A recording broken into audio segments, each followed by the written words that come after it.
Welcome to the Health Conscious Living Podcast. I'm Dr. Gayle Myers, Integrative Medicine Physician. The purpose of this show is to teach you the same framework I've used to help heal myself and hundreds of others. We'll cover lifestyle health habits, meditation, and mindset topics to unlock your potential for optimal living and thriving. Welcome to the Health Conscious Living Podcast. I'm Dr. Gayle Myers, and today's subject is immense. It's nutrition.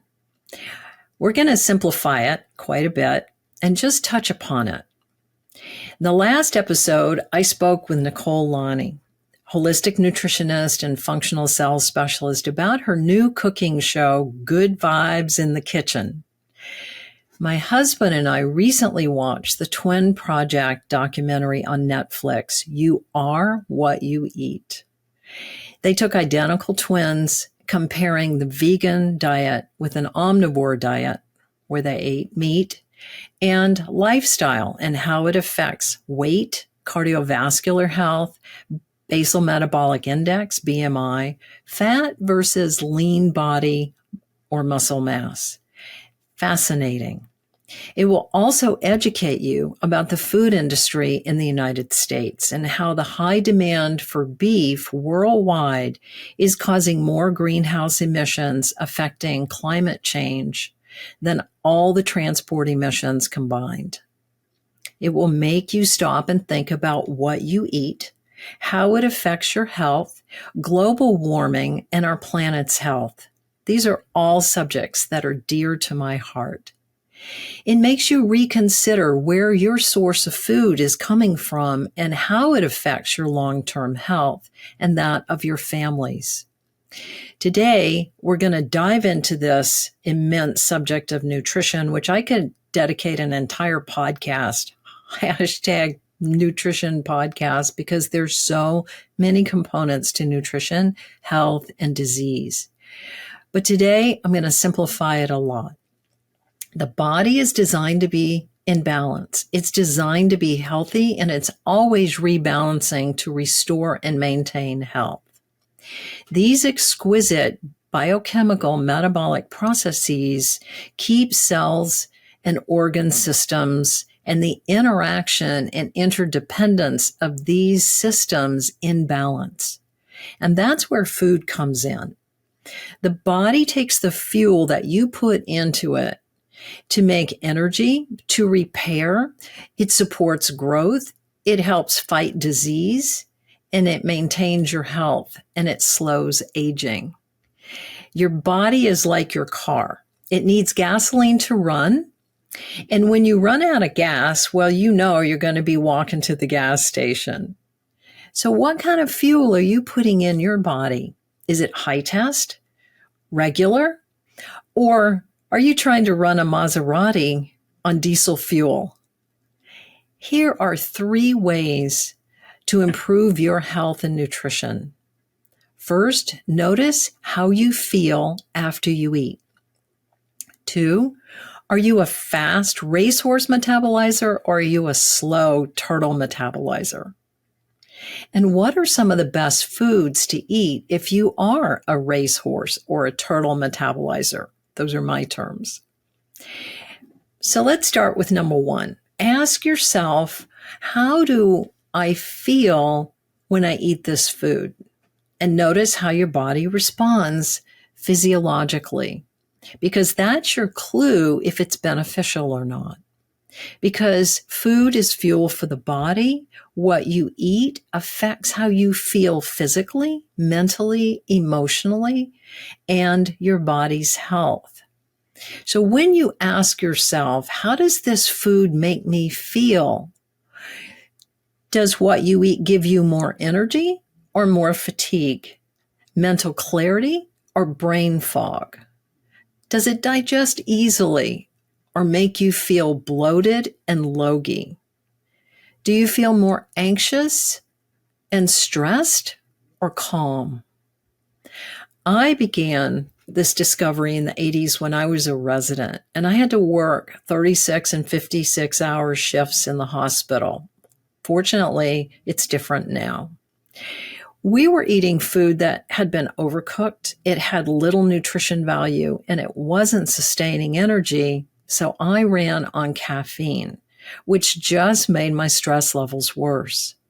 I tried different foods and began to discover that for me, protein and vegetables gave me energy, whereas coffee and sugar were a crash course in nutrition. According to an NIH study that was published in 2017, 75 to 90% of health issues are related to stress, which causes increased inflammation. Stress affects your heart, your blood pressure, your digestion, your immune system, making you more susceptible to viruses and infection. Foods that put you into fight or flight stress response affect your mental health and mood.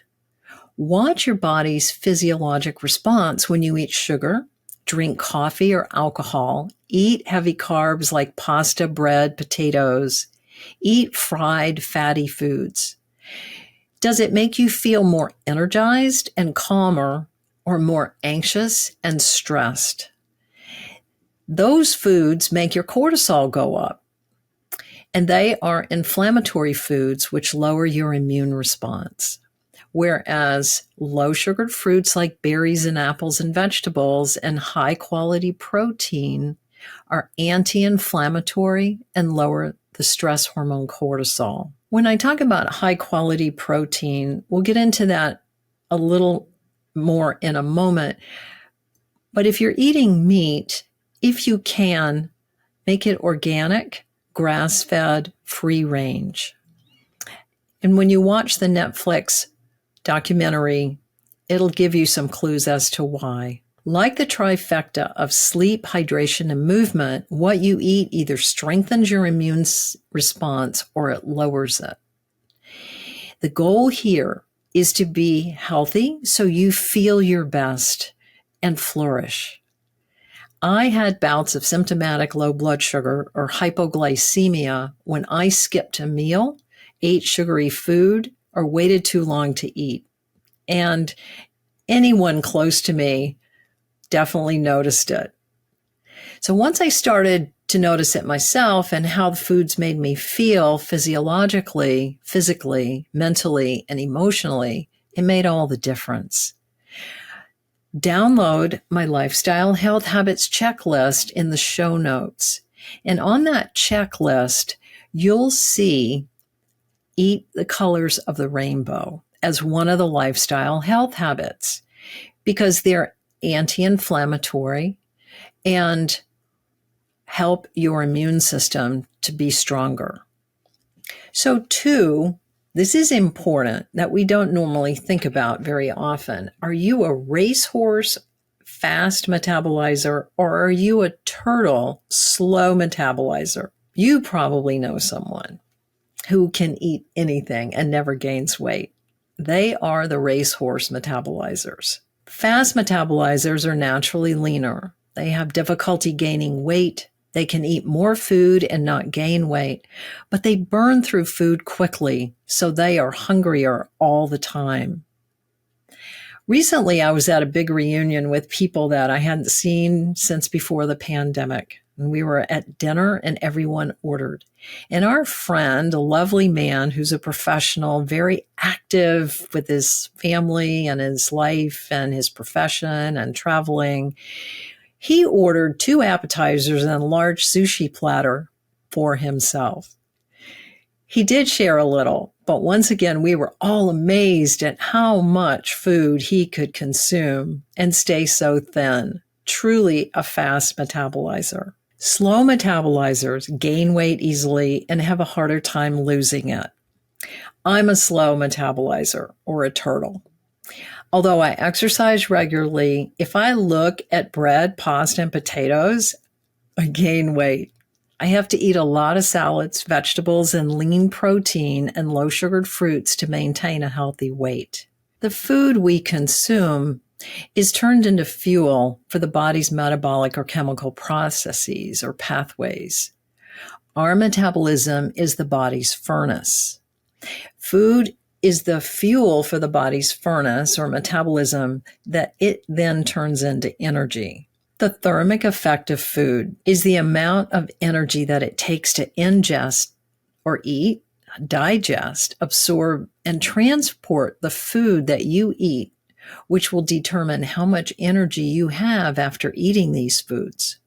So let's take a look at proteins. They have the highest thermal effect. They take the longest to burn or digest and absorb, and the energy that proteins produce lasts longer. In the middle are carbohydrates because you burn through them faster, especially refined sugar. Complex carbohydrates, like unrefined whole grains, metabolize slower. The lowest thermal effect are fats. They have the lowest thermal effect because they're the simplest to digest and burn through the fastest. Fats have the highest calories, but because they burn the fastest, they won't sustain you for the long haul.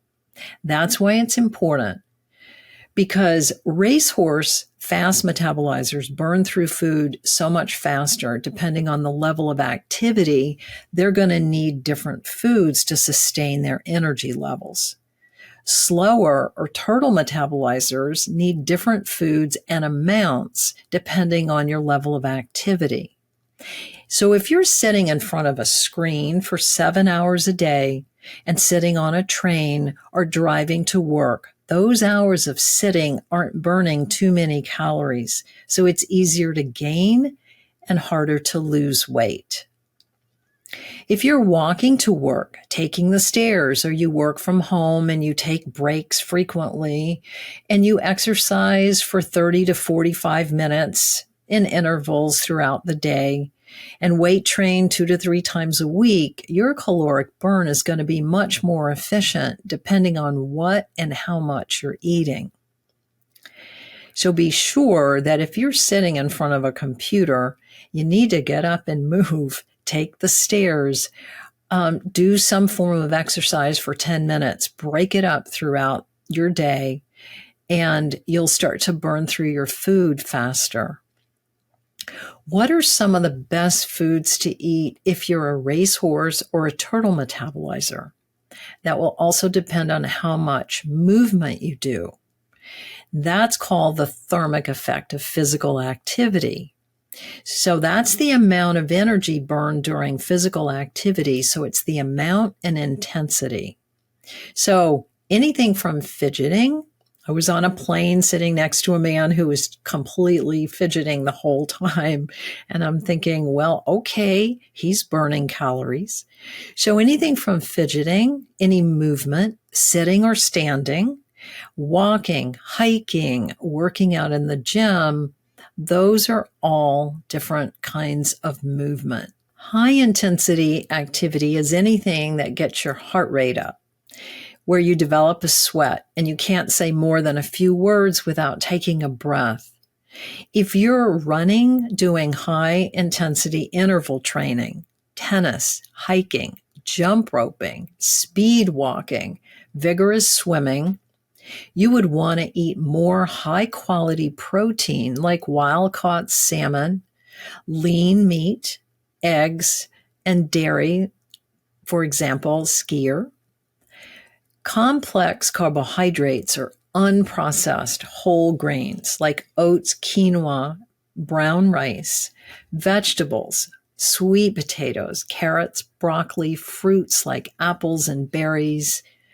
And you would want to eat healthy fats, extra virgin olive oil, avocados, chia seeds. If you're doing low intensity exercise or low impact, like walking at a slow pace, swimming laps, yoga, cycling, not vigorously, light jogging, rowing, and that does not mean those who are professional athletes or college athletes. For those activities, foods like lighter amount of protein, complex carbohydrates, more vegetables, less grains, and healthy fats are going to sustain you. A fast metabolizer who's naturally leaner and can eat more without gaining weight because they burn through it quickly, they should be eating more protein and larger amounts of carbohydrates, complex carbohydrates. Now, plant-based sources of protein are tofu, tempeh, edamame, chickpeas, peanuts, lentils, almonds, cashews, spirulina. So why is it important to know if you're a fast metabolizer or a slow metabolizer? And how would you know? Again, slow metabolizers gain weight easily and have a harder time losing it. So those slow metabolizers should eat smaller portions of protein and especially complex carbohydrates and fats. And that will change if you increase your intensity and level of activity and duration. If you're a slow metabolizer and you do consistent physical activity, the good news is you're going to increase your muscle mass and you're going to become a faster metabolizer. And you're going to burn more calories at rest as long as you sustain that level of activity and caloric intake. Whether you're a fast or a slow metabolizer is going to depend on genetics, age, level of activity, and your hormones, thyroid, adrenal. Knowing what type of metabolizer you are will help you when you're sharing activities. If you're a slow metabolizer and your friend, your spouse, your partner is a fast metabolizer, you're going to both need different amounts of food. Remember the thermic effect of food, depending on your level of activity, so you won't be needing the same portions. Let's go back to the stress hormone cortisol in our stressful, busy lives. What if you eat foods that make you feel more energized?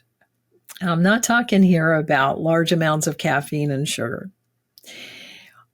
Foods that are easier to digest, foods that make you feel calmer and have better concentration, foods that improve your mood because you aren't so tired, anxious, and irritable.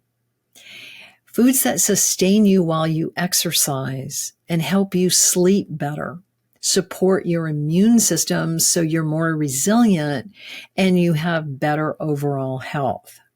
Be sure to work with your healthcare team and your holistic nutritionist to determine what's the right nutritional support for you at this age and stage of your life, or if you're recovering from an illness or trauma. What to eat and how to make nutritious meals for yourself and your family can be complex in your busy life. So check out the Good Vibes in Your Kitchen cooking show and her membership, where Nicole teaches you how to cook nutritious meals that actually save you time. And they're fun to prepare so you can begin enjoying more time doing the things you love with the people you love. She'll teach you how to read labels, how to shop, how to do a 90-minute weekly prep, and then 30-minute meals, and how to store your food. And she's a hoot in the kitchen to cook along with. So today's takeaways are: how does food make you feel physically? Are you a fast or a slow metabolizer? And which food should you eat depending on your level of activity? I hope today's show has given you a different way to look at nutrition and why it's important to you, your health, and your families. Start to notice who's a racehorse and who's a turtle metabolizer in your family, and help them fuel up for a great day. Now remember, we're spiritual beings having a human experience to learn, grow, and gain wisdom and share our gifts with the world. Your body is your dearest asset. You can't live without it. Join me next for a meditation on the soul-body relationship and caring for your dear body. Here's to your health conscious living. I hope today's episode helped you adopt more tools to implement daily. Choose change, look within, see your inner wisdom already exists, and live your optimal health. If this inspires you, I invite you to share this on your favorite social platform, share it with a friend, or just help us spread the importance of health conscious living. For more health lifestyle tips, check out healthconsciousinc.com, sign up for my email, and follow me at Gayle Myers MD on Instagram. Hit the subscribe button. I'd love for you to give a 5-star review and leave your comments or questions. Until next week, rejoice in the health that you have.